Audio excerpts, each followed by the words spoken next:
Bonjour à vous, bienvenue sur ce nouveau tutoriel de Deviens photographe. Alors aujourd'hui un tutoriel Lightroom, je vais vous faire voir comment j'ai fait cette photo là. Je vais vous faire voir qu'à la base la photo ne ressemblait pas tout à fait à ça, il a fallu travailler avec les hautes lumières beaucoup. Je vais vous expliquer comment j'ai fait ma prise de vue, comment j'ai fait pour ma retouche pour en arriver à ce résultat là. On y va, let's go, c'est parti.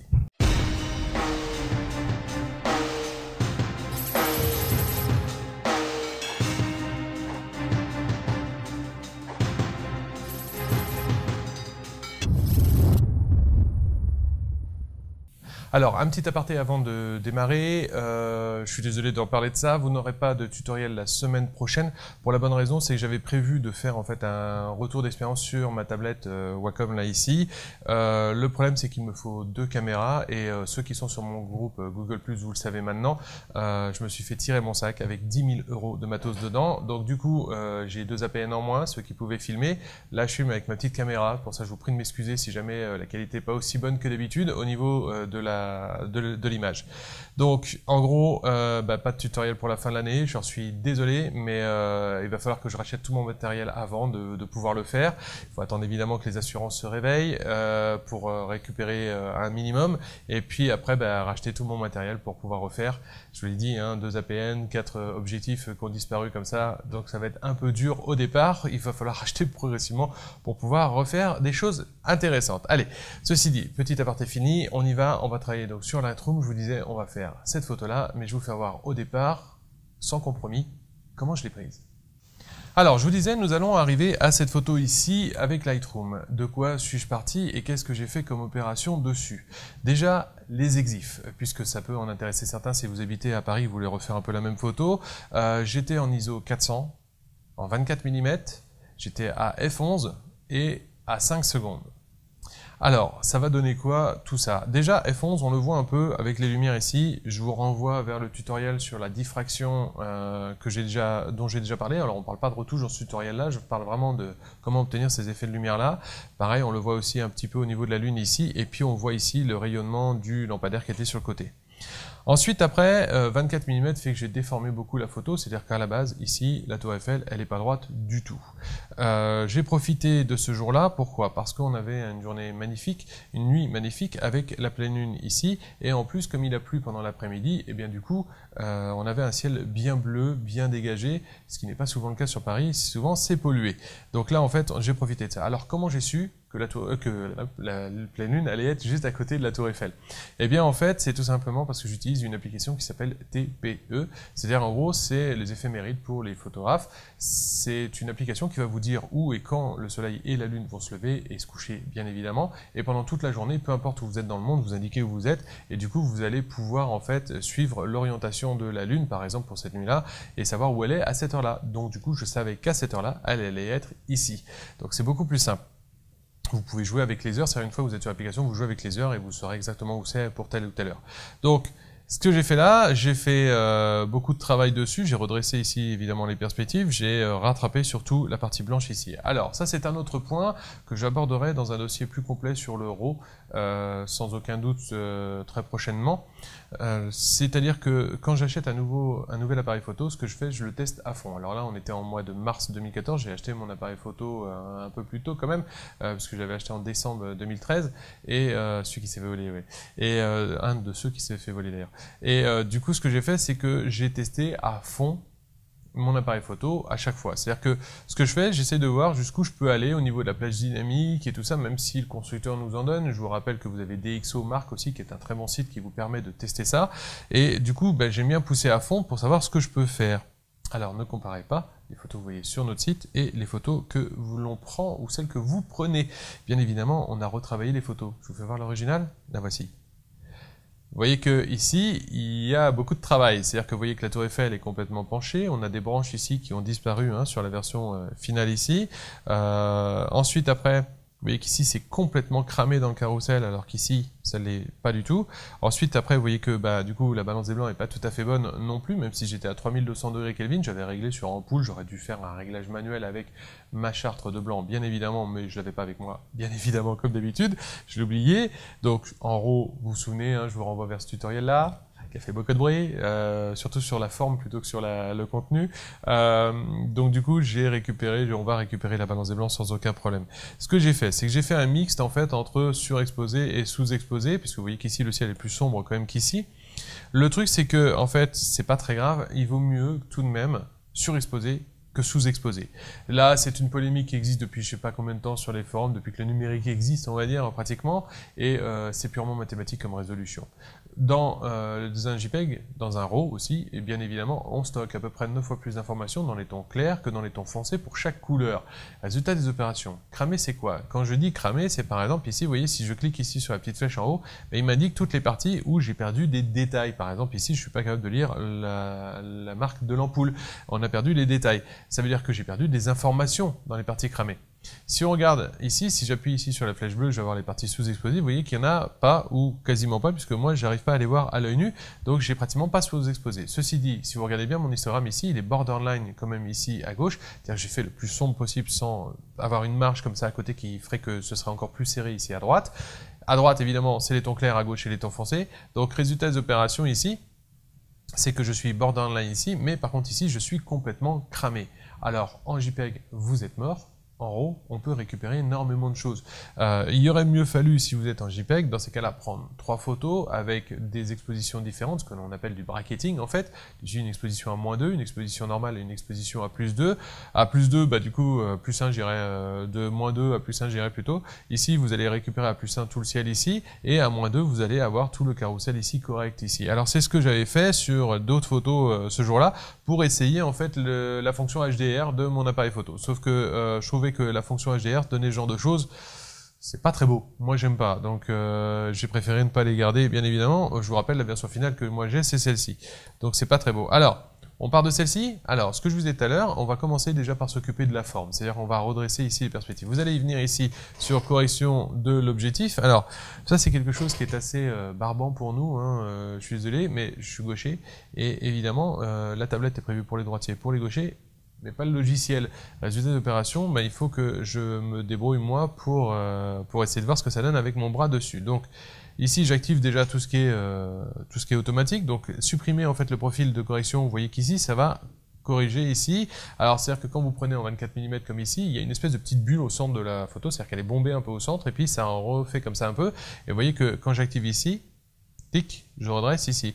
Alors, c'est une chose que je vous conseille de faire régulièrement sur vos photos, déjà pour qu'elles soient plus belles, mais en plus, surtout, c'est que ça vous permet de voir les défauts. Vous verrez qu'après, vous serez capable de voir si la photo est redressée ou pas, même si ce n'est pas la vôtre. Ensuite, ici, donc supprimer les aberrations chromatiques, dont je vous rappelle vers ce tutoriel-là, où j'en parle déjà, je ne parle pas du tout de retouche, je parle vraiment d'aberrations chromatiques, de problèmes de diffraction. Donc, la diffraction, c'est ce qu'on a ici, du fait que j'étais à f11. Donc j'ai beaucoup de diffraction ici, ce qui fait qu'on a ces espèces de pattes là autour des lampes ici. Donc je vous renvoie en fait vers ce tutoriel là pour avoir des explications sur la diffraction et compagnie, sur les aberrations chromatiques aussi. Donc ça c'est ce que ça corrige entre autres. Alors c'est surtout quand vous êtes en pleine ouverture et que vous êtes beaucoup dézoomé. Donc là en fait je suis pas en pleine ouverture, je suis à f11, donc déjà j'en ai beaucoup moins. Ensuite après ça ne suffit pas parce que vous voyez qu'ici la tour Eiffel est bien droite, alors qu'ici elle est plutôt oblique. C'est dû simplement à la perspective du fait du grand angle. Vous voyez ici ce que je vais aller ici sur correction de l'objectif ici, j'ai fait mes corrections automatiques. Maintenant je viens ici sur manuel et ici regardez, ce que je vais faire, je vais relever ici la verticale. Vous voyez qu'ici, alors je me suis mis exprès dans un mode où vous voyez en fait ce qu'il est en train de faire. Vous voyez que ce qu'il fait, c'est qu'il penche la photo en fait vers le bas. Donc comment je fais pour le voir? C'est parce qu'ici j'ai décoché contrainte de recadrage. Si je fais contraindre le recadrage, vous voyez qu'ici du coup il recadre derrière. Vous voyez? Donc on va faire CTRL Z. C'est-à-dire qu'en gros il penche la photo, je me mets par rapport à vous comme ça, pour redresser en fait les perspectives. Résultat, il va être obligé de cropper toute cette partie ici. C'est-à-dire que là, ici, il va la supprimer. Mais il va la supprimer droite, c'est-à-dire qu'en gros il va partir d'ici comme ça. Ou pareil ici, il va partir comme ça. Ici.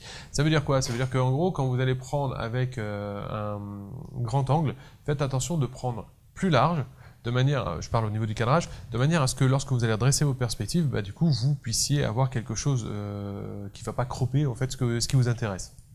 Donc je fais contraindre le recadrage à la limite, ce qui fait que j'ai ça. Ceci dit, vous voyez que c'est pas encore tout à fait ce que j'avais là, c'est-à-dire qu'ici c'est plus large, mais ça je l'ai fait en fait avec Photoshop ici pour récupérer à côté.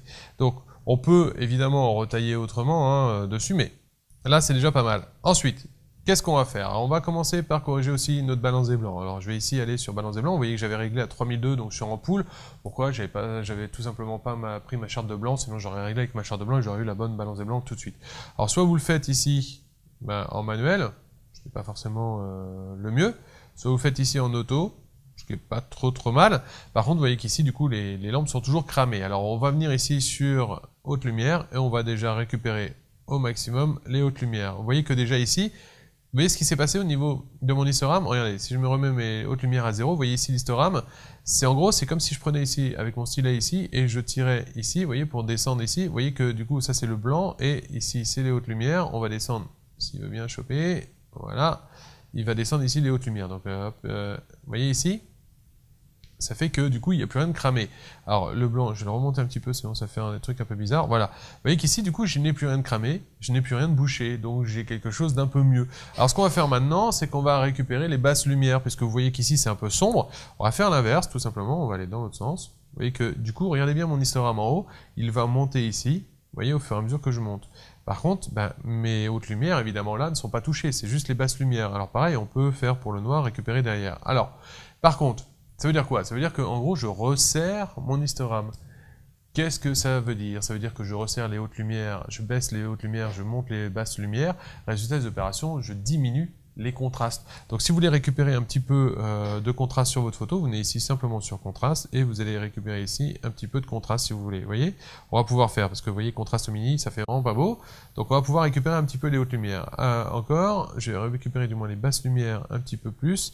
Ici, je vais surexposer légèrement ici, voilà, pour avoir le ciel à peu près comme je l'avais ici, et je vais récupérer les blancs, voilà. Et ce que je vais faire ici, c'est que je vais augmenter un petit peu mes contrastes ici. Tac. Ici, vous voyez que c'est trop quand on est à fond. On va monter comme ça ici. Voilà, j'ai récupéré déjà pas mal. Vous voyez que déjà, on s'approche un petit peu plus. Alors, qu'est-ce qui va manquer aussi? On va rajouter un petit peu de clarté ici, et on va rajouter un petit peu de vibrance ici. Alors, pas trop, parce que vous voyez que quand vous rajoutez beaucoup de vibrance, ça fait vraiment bizarre. Juste léger, hein, ayez la main léger dessus. Pareil pour la saturation, si vous voulez rajouter un petit peu de saturation. Ça fait qu'on a déjà récupéré notre ciel, on a déjà récupéré beaucoup de choses. À partir de maintenant, ce que je vais faire déjà, c'est que je vais baisser encore un petit peu la balance des blancs, parce que je la trouve un petit peu jaune, ma tour Eiffel, là, ici. Hop, voilà, ici. Vous voyez que du coup, ça donne quelque chose de bien. Alors, je suis désolé si c'est un peu long, mais je fais ça avec la main droite, du coup, pour pas passer devant mon écran pour que je puisse voir, et je suis gaucher. Ensuite, après, là, vous voyez que déjà, on a même récupéré plus que sur l'autre ici. On va redresser un petit peu aussi, parce que je trouve qu'elle penche un petit peu. On va la redresser ici. Alors toujours pareil, je fais attention de ne pas couper ici le pied de trop. Vous voyez, j'ai redressé ici, hop, voilà. Déjà là, elle va être bien plus droite. Vous voyez que déjà, on a récupéré beaucoup par rapport à l'original, c'était ça. Alors l'original, qu'est-ce que j'ai fait? J'ai augmenté un peu les contrastes sur le ciel, j'ai fait ce genre de choses. J'ai récupéré aussi les petits panneaux que j'ai ici. Comment j'ai fait ça? J'ai fait ça avec du pinceau.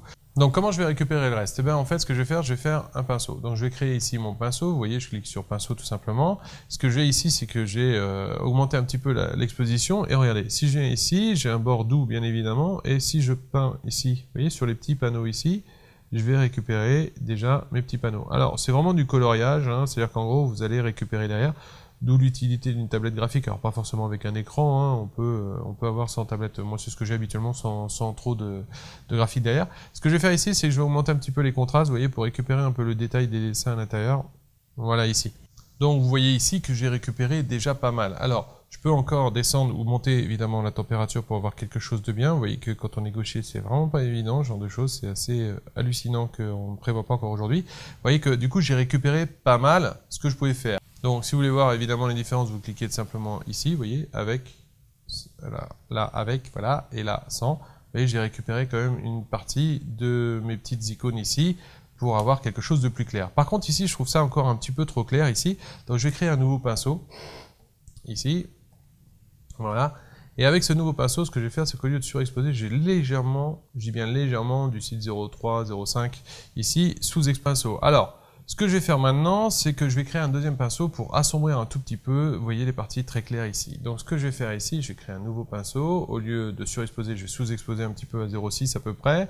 Je vais peut-être agrandir un tout petit peu ici la taille de mon pinceau, voilà, ici, un peu trop.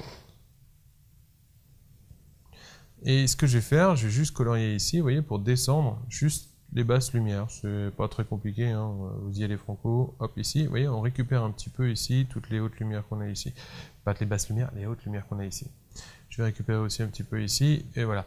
Pour le ciel, en fait, on va le travailler un petit peu à part. Donc j'ai déjà 2 pinceaux ici. Ensuite, ce que je vais faire, alors normalement, je vous dis, hein, je suis passé sous Photoshop pour supprimer en fait l'écrit qu'il y avait ici, puisqu'à la fin, en fait, j'ai gardé la tour Eiffel telle qu'elle est habituellement.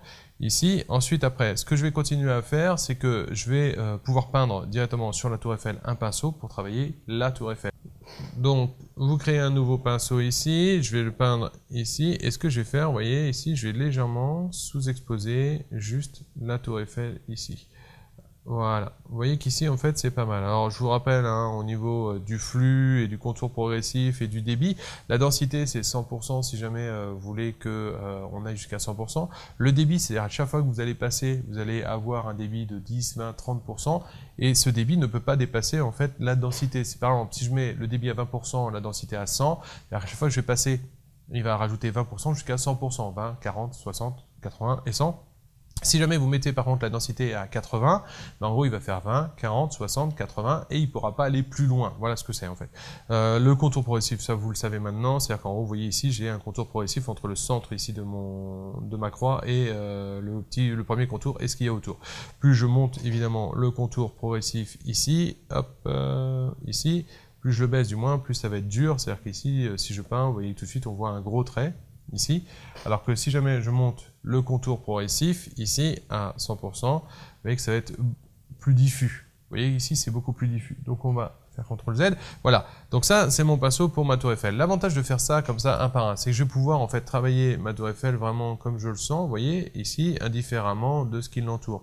Donc évidemment soyez assez précis. Il faut faire attention. C'est pas l'équivalent du détourage hein, sur Photoshop, bien évidemment, on va pouvoir encore récupérer un petit les hautes lumières, on va pouvoir récupérer un peu les ombres là-dessus, un petit peu de clarté. Par contre, la saturation, je vais la baisser un peu parce que je trouve qu'elle est un peu trop poussée. Vous voyez qu'on peut descendre la saturation. Donc, je vais descendre un petit peu la saturation comme ça ici. Alors, dans le pinceau ici, ce que je me suis aperçu, c'est que, hop, ici au niveau de la taille, on va la diminuer encore. C'est qu'ici, là, vous voyez ici, hop, c'était pas fait. Je vous rappelle, hein, vous appuyez sur O tout simplement pour voir où est-ce que c'est passé, où est-ce que c'est pas passé. Vous voyez, quand j'appuie sur O, je vois où c'est passé et là où c'est pas passé. Donc maintenant, j'ai passé partout, voilà, bien précisément. Au début, ça me donne une idée, et puis après, vous faites le travail correctement, on va dire. Alors, si jamais vous avez débordé et que vous voulez récupérer, ben, vous cliquez ici. Alors, vous avez vu qu'il y a une taille pour le plus et une taille pour le moins. Donc ici, alors moins, c'est un peu trop là, voilà. On va faire ça comme ça ici, vous voyez. Je reste avec ma touche Alt enfoncée et du coup je peux repasser à côté dessus. On peut activer ici le masquage automatique, c'est-à-dire qu'en gros il va prendre en compte là où je suis et du coup il va pas déborder. Si par exemple vous voyez ici je peins ici, alors là j'appuie pas sur Alt, hein, je suis en train de repeindre, il va pas déborder ici. Ça c'est quelque chose qu'on peut faire à côté, mais enfin là j'avais pas besoin. Donc je rappuie sur O pour enlever la couleur rouge dessus et vous voyez voilà, ça c'est ma tour Eiffel. Donc le truc c'est ça, je peux travailler indépendamment, la netteté sur la tour Eiffel, on va monter un petit peu, le bruit on va récupérer un petit peu, on va récupérer un peu, alors le moiré il y en a pas là ici, hein, c'est pas la peine, supprimer la frange, pareil, là j'en ai pas non plus, donc ça laissez-les à 0 si vous n'avez pas besoin dessus. Voilà ce qu'on peut récupérer dessus. Maintenant, le ciel, comment j'ai fait? J'ai créé un pinceau, en fait j'ai créé 2 pinceaux plus exactement. J'ai créé d'abord un premier pinceau où je vais assombrir certaines parties du ciel. Alors pareil, je mets un 1 et quelques. Par contre ici au niveau du contour progressif, je suis à 100%. Au niveau du débit, je vais baisser ici dans les 20-30%. Et ici au niveau de la densité, je laisse à 100%. Donc ce que je vais faire ici, c'est que je vais agrandir mon pinceau ici, avoir un pinceau assez large, pas trop non plus. Ici voilà. En fait ici, alors... Pour le pinceau, si vous avez cliqué ici, vous pouvez l'agrandir, le descendre hein, dessus, c'est assez facile. Ce que je vais faire ici, c'est que je vais assombrir, vous voyez, les parties qu'il y a entre les différents nuages ici, voilà. Alors j'ai mis que 30%, donc du coup, ça veut dire que ça n'est appliqué que sur 30% ici. Là, j'ai une sous-exposition, hein, je sous-expose un petit peu ce qu'il y a autour là ici, vous voyez ici. Voilà. Pareil, hein, réajuster, n'hésitez pas à perdre du temps à réajuster votre pinceau pour que ce soit correct ici. Voilà, vous voyez qu'ici, du coup, le ciel, entre mes nuages, va paraître plus sombre. C'est ce que je veux ici. Alors un contour progressif à 100%, c'est quand même mieux. Là ici, par contre, je vous déconseille d'activer, et d'ailleurs je l'ai laissé, le masquage automatique. Pourquoi? Le masquage automatique va essayer d'avoir en fait des contours nets, c'est-à-dire que par rapport à un objet, si par exemple je passe ici sur le dôme du carrousel, ce qu'il va me faire, c'est qu'il va s'arrêter, si je le mets ici, il va s'arrêter vraiment sur le carrousel. Vous voyez, même si je dépasse, on va faire un... Alors attendez, on va créer un autre pinceau juste pour vous faire voir ici. Je vais créer un nouveau pinceau. Regardez, je vais le baisser à fond ici. Donc quand je vais mettre à 100% ici pour qu'on voit bien au niveau du débit. Vous voyez qu'ici, en fait, j'assombris. On est d'accord? Donc, CTRL Z. Si jamais votre masquage automatique est activé, comme là ici c'est le cas, vous voyez qu'il va essayer de vraiment rester sur les parties que je suis en train de colorier. Au point où même ça, il n'a pas colorié parce que pour lui, c'est une autre partie. Vous voyez ici. Donc, voilà, pour essayer de ne pas colorier. Déjà, moi, je ne le trouve pas très efficace. Vous voyez qu'ici, il l'a pas fait, il a dépassé. Donc, je ne le trouve pas très efficace, mais en plus, le problème qui peut se poser, c'est si vous êtes sur le ciel, par exemple, je reprends ici mon truc, c'est que vous voyez ici, il y a des formes blanches, il y a des formes plus sombres. Donc ici, voilà, c'est que si jamais je le laisse activer, il va me poser problème et j'ai oublié de redescendre ma densité.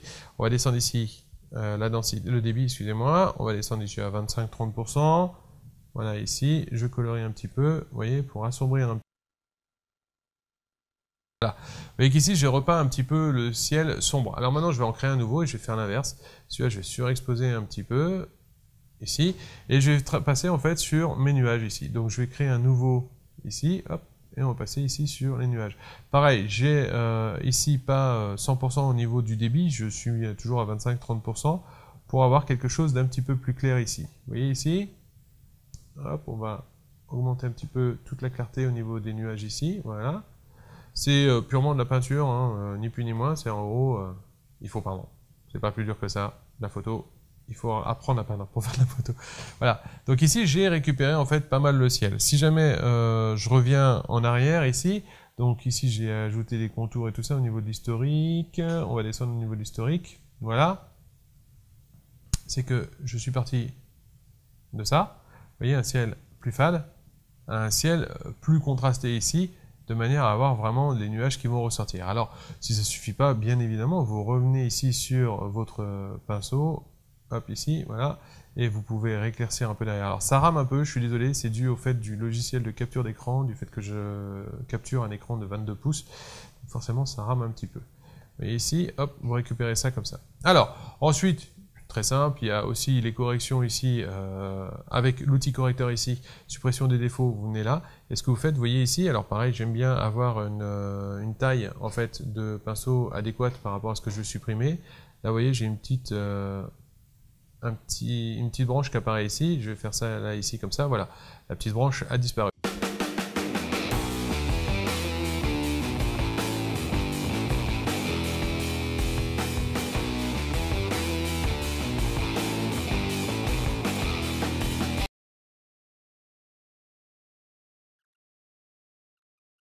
Alors, une fois que ça c'est fait, vous voyez que j'ai supprimé tous les problèmes qu'on pouvait avoir au niveau des branches. Non, il m'en reste un tout petit bout là-haut. Il m'en reste un tout petit bout là-haut, ici, voilà. C'est fait. Donc, une fois que ça c'est fait, que vous avez supprimé tous les petits morceaux de branches que vous pouvez avoir, ça fait quand même mieux. Vous voyez qu'on a déjà récupéré pas mal ici. Ensuite, c'est franchement une question de travail de contraste, de genre de choses. Donc là, ici, par exemple, je trouve que la tour Eiffel est un petit peu trop contrastée. Je vais revenir sur son pinceau à elle. Ici, donc je me mets sur son pinceau à elle, je vais baisser un tout petit peu les contrastes. Je vous disais, souvent ce qu'il faut faire, c'est laisser un peu reposer la pâte, on va dire, de manière à revenir dessus et à voir, non c'est l'inverse, voilà, de manière à voir en fait ce qui va ou ce qui va pas par rapport à ce que vous avez pu faire. Et qu'ici au niveau des contrastes et tout, c'était pas terrible. On va revenir un petit peu, pareil sur la netteté, on va revenir un petit peu dessus. Voilà. Donc là, au niveau de la tour Eiffel, j'ai quelque chose d'à peu près correct. Le but, c'est vraiment de travailler morceau par morceau votre photo pour avoir ce genre de choses. Alors, ben voilà, on est arrivé là où j'en étais, vous voyez que c'est pas très compliqué. Le seul truc que j'ai fait, c'est aussi modifier ce fard-là. Alors, il me semble que je l'ai fait sous Photoshop. Je voudrais pas vous dire de bêtises, mais il me semble que je l'ai fait sous Photoshop. Alors, ici pour le fard, alors je vous ai dit, ça rame un petit peu, on va faire ce qu'on peut. Je vais reprendre ici l'outil, hop, correcteur ici. Et ce que je vais faire ici, je vais prendre, hop, excusez-moi, je vais prendre ici un nouveau pinceau. CTRL Z évidemment. Je vais prendre ici un nouveau pinceau et ce que je vais faire, c'est que je vais colorier tout le flard là ici pour le faire diminuer au maximum. Alors, je vais augmenter mes contours progressifs ici un petit peu, mais pas trop non plus, vous me direz, parce que sinon je risque de, vous voyez, de dépasser ici sur le carrousel ici en bas. Donc ici, dernier petit truc, c'est ce flard là qui me plaît pas beaucoup. Donc ce qu'on va faire, on va venir ici sur l'outil correcteur. Le seul truc, c'est que c'est un peu chaud avec Lightroom. Moi, je le fais avec Photoshop, hein, je vous le cache pas. On va mettre ici des contours assez progressifs. On va mettre une taille un peu plus importante ici. Donc la taille ici, hop, c'est parce que mon logiciel, évidemment, ne suit pas du fait de la capture d'écran. Ici, alors, évidemment, hein, on peut appuyer sur la touche plutôt que d'aller sur la roulette dessus. Mais vous voyez qu'ici, mon écran ne suit pas du tout. J'ai un peu débordé, du coup, hop, il va me faire quoi? Il va me la mettre ici. Voilà. Donc voilà, alors je vous rappelle qu'on est parti de cette photo ici. Donc vous voyez, on est parti de cette photo ici pour arriver à cette photo ici. Alors on a redressé les perspectives, on a supprimé, vous voyez, toutes les petites branches qu'on avait en haut à droite ici. Vous voyez ici, on a redressé les perspectives, donc du coup le lampadaire a disparu aussi. On a récupéré les hautes lumières ici, on a fait disparaître tant qu'on pouvait le flard ici. Et du coup voilà, on a récupéré un peu aussi de vibrance au niveau des couleurs et tout, et ça nous fait quelque chose d'assez sympa.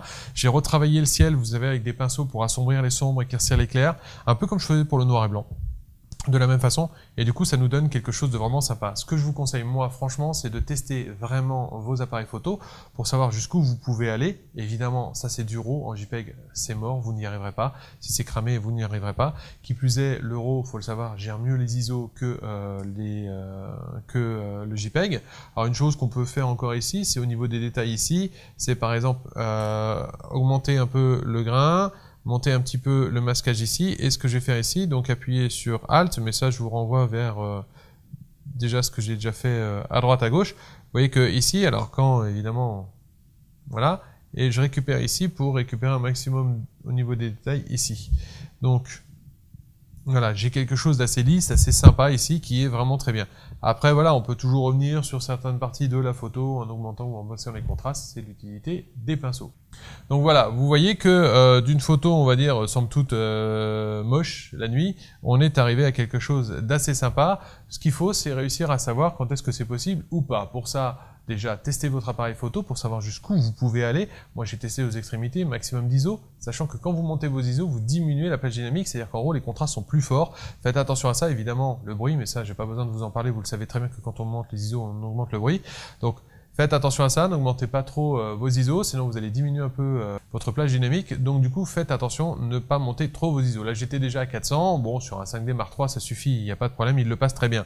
Ensuite, testez jusqu'où vous pouvez aller pour la récupération des hautes lumières, des basses lumières. Vous verrez que vous récupérez beaucoup plus les hautes lumières que les basses lumières tout le temps. Donc si vous devez choisir, surexposer légèrement, c'est ce que je vous disais, c'est purement mathématique. Le débat n'a même pas à avoir lieu, c'est purement une résolution mathématique. Donc la différence, c'est que effectivement en argentique, on faisait l'inverse, c'est-à-dire qu'on sous-exposait plutôt que surexposait. Comme ça, au moment où j'exposais le négatif vers le fixateur, je le laissais exposer plus longtemps et ça fonctionnait très bien. Mais en numérique, c'est pas le cas. Voilà. Alors je vous disais, malheureusement, la semaine prochaine, pas de tutoriel, je suis désolé, il faut que je rachète tout mon matériel photo, hein, et il y en a pour cher derrière, pour pouvoir refilmer correctement maintenant mes vidéos. Alors je verrai peut-être si j'ai le temps demain de tourner en fait une vidéo où vous ne verrez pas, du coup sur Lightroom, sur Photoshop, on verra à ce moment-là. Et puis à la semaine, du moins à l'année prochaine, excusez-moi déjà, je vous souhaite à tous une bonne fête de fin d'année, à vos familles aussi, j'espère que tout va bien se dérouler. Faites attention sur la route, surtout si vous avez bu, restez à dormir plutôt chez vos potes, ce sera bien mieux. Sur ce, je vous rappelle que Deviens photographe, c'est d'abord une page sur Facebook, c'est aussi un compte sur Twitter, c'est une newsletter, vous pouvez vous inscrire, vous voyez que j'envoie un mail tous les 4 mois à peu près, c'est pas bien méchant. Enfin, c'est aussi un groupe Google+, où on s'éclate pas mal, il y a pas mal de choses, plus que sur Facebook d'ailleurs. Ensuite, c'est une page Google+, et enfin, c'est une chaîne YouTube, mais je ne doute pas que vous y soyez déjà inscrit, ou sinon, faites-le. À la prochaine, et bonne fête de fin d'année.